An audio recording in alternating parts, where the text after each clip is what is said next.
So House of Gucci, and immediately Simon falls into that because that's what. So later from Ridley Scott, who made headlines recently by saying that the reason that The Last Duel hadn't done well in cinemas was because of millennials and short attention spans due to the phone generation. And in fact, the reason I know about this was because there was an article about it that cited me complaining about the movie and saying, well, he's hardly a millennial and he's hardly got the short attention span of a mobile phone, because I had reservations about them. When, you know, Adam Driver came on the film. Adam Driver's also in House of Gucci.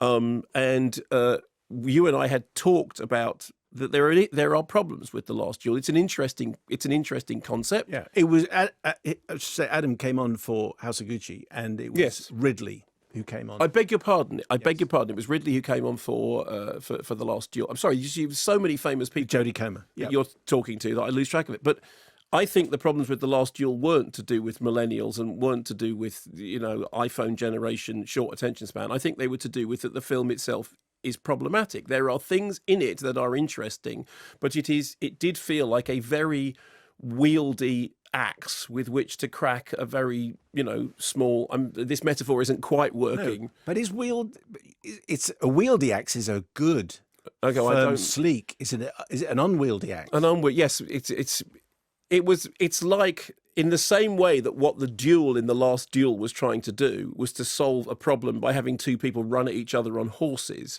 it felt like it was dealing with an issue that the film itself felt like it was two people running at each other with horses rather than dealing with the issue. Anyway, so now House of Gucci, which I think is on much more accomplished and enjoyable territory. This is inspired by the book about the true story about Patrizia Reggiani, played by Lady Gaga, who is a larger-than-life figure who meets Maurizio Gucci, who is played by Adam Driver.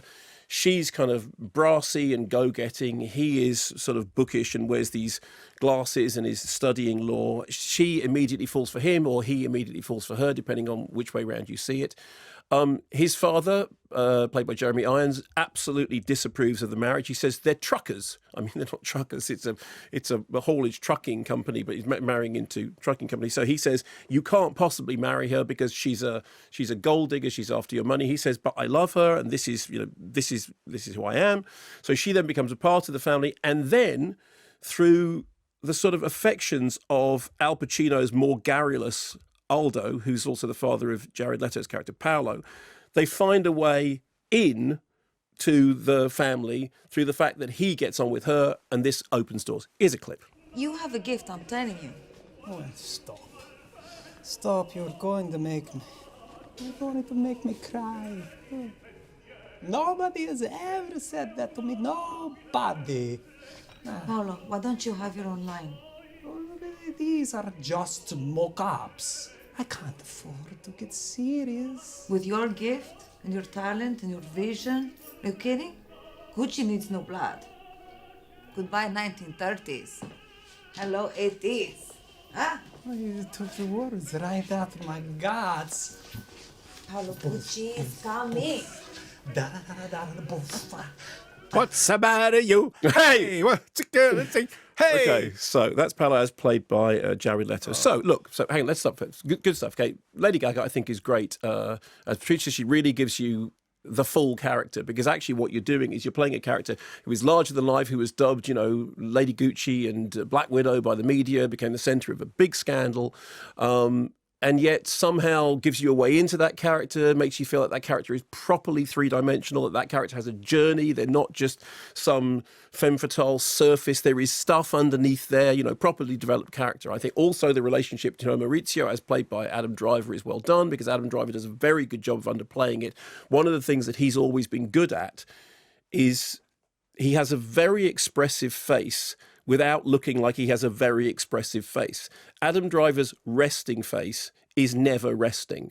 And so you have these two performances. One of them is kind of big and, out of Gary or something. The other one is much more kind of, restrained, and that works really well together. Then you have a series of Jeremy Irons, who does this kind of vampiric thing. Al Pacino, hoo-ha, but in Italian, because everybody's speaking English in Italian accents, yes. except for when the telly's on, when That's it's in speaking Italian. Newspapers are Italian. Newspapers are Italian, but then they speak English. Okay, so all those things are going on, and the film zips along because it's, it's fashion and money and, and crime and intrigue and backstabbing and the modern Medici family and all that stuff. Now, two things to say. Firstly, the film is nothing like as camp as the trailer suggests, for better or worse. I kind of wanted this to be a Mummy Dearest camp fest, or Showgirls. And it isn't like that. It's actually much better behaved than the trailer suggests. And the trailer does a good job of selling it as a kind of, ripe yarn, true story, but, very kind of all that. But it's actually not as camp as it looks like. That's the first thing. The second thing to say is Al Pacino, who is in full mode, is positively understated when put on screen next to the ridiculous car crash of a performance that is Jared Leto. I am sorry, but can Jared Leto start acting like he's acting in the film with everybody else and not like he's going, "Oi, awards voters, look at me acting. Look, I'm bald. I've got some prosthetics on and I'm doing a voice. I'm doing it. I'm doing a voice. And the voice is like this. To make a prediction. And literally, people going, "Hey, I don't know. What you doing? Hey, what do you think, Paolo?" You're going, "What, you're a whale? What on earth is he up to?" He's not going to win an award. I bet you right here and now that he does. I bet you. What will he win? Golden Globe. Yeah, but we already know that does. But they're rubbish. We know that they don't. They don't count. You know they don't count. No, I know. But you just said an award. Okay. Well, and the Razzies are an award as well, but not a proper, a proper award. It's a terrible, terrible performance. Okay, over to you for just a moment. It's not just me, is it? It is an absolutely ridiculous performance. I mean, I enjoyed it slightly less than you. I liked it. I mean, I like the film. There's some, Gaga is very good. Yeah. Adam Driver is very good. Very good. It's the quintessential less than the sum of its parts. He should have been so much better. I thought it was very underwhelming, and it made me want to go home and watch Succession, which and I also thought it took an awful long time to tell its story. It could have, again, half an hour less would have been fine. But one thing we do agree. How long is it? 158. I mean, there you go. But we certainly do agree on Jared Leto. Jared Leto. I've never seen somebody take so many acting pills. It's just stop. Just do a performance that makes it look like you're actually in the same scene as everybody else. I mean, Little Things was hard work, but my word. And I'm not the voice. I mean, you heard it in the clip, right? You heard it in the clip. I'm not putting it. It's just. It was Joe Dolce. That's what he was doing. Yeah. In the words of Donald Sutherland in that adaptation of the Jane Austen film, "You have delighted us enough."